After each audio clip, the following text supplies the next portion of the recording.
ભારતમાં જો આપણે દૂધની જગ્યાએ ચીઝને કન્ઝ્યુમ કરીએ તો બોડીને જેટલા જ પ્રમાણમાં પ્રોટીન જોતું હોય એટલું ઇઝીલી મળી જાય છે.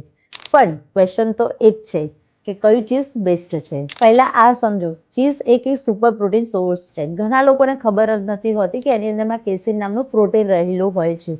કેસીન પ્રોટીનને ડાયજેસ્ટ થતા થોડી વાર લાગે છે. એના કારણે ન્યુટ્રિશનનું પ્રોપર એબ્ઝોર્પ્શન થાય છે. ચીઝમાં કેલ્શિયમનું પ્રમાણ સૌથી વધારે હોય છે. 100 ગ્રામ ચીઝની અંદરમાં 900 મિલીગ્રામ જેટલું કેલ્શિયમ રહેલું હોય છે, જે તમારી ડેલી નીડ્સનું હાફ હોય છે. સાથે સાથે તેમાં તમને વિટામિન B12, પોટેશિયમ, ઝીંક, કોપર જેવા પણ ન્યુટ્રિશન્સ મળી રહે છે. માર્કેટમાં ઘણા બધા ચીઝમાં પ્રિઝર્વેટિવ હોય છે, પણ અમૂલનું પ્રિઝર્વેટિવ ફ્રી ચીઝ પણ મળે છે. એ તમે ડેલી સલાડ સાથે, કોઈ દાળ સાથે કે તમે એમને સ્ટેક તરીકે પણ લઈ શકો છો. કેમ કે 100 ગ્રામ ચીઝમાંથી તમને 25 થી 35 ગ્રામ જેટલું તમને પ્રોટીન મળી જાય છે, જે જીમ જતા લોકો કે પછી નોર્મલ લોકો માટે પણ એ બેસ્ટ છે.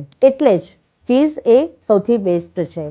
પોષણ કંટ્રોલ સાથે તમે ડેલી કન્ઝ્યુમ કરી શકો છો. અને આ રીલ્સ તમે એવા ફ્રેન્ડ સાથે શેર કરો કે જેમને દરેક વસ્તુમાં ચીઝ નાખવાની ટેવ હોય. અને આવી જ યુઝફુલ ટિપ્સ માટે અમારા પેજને ફોલો કરો.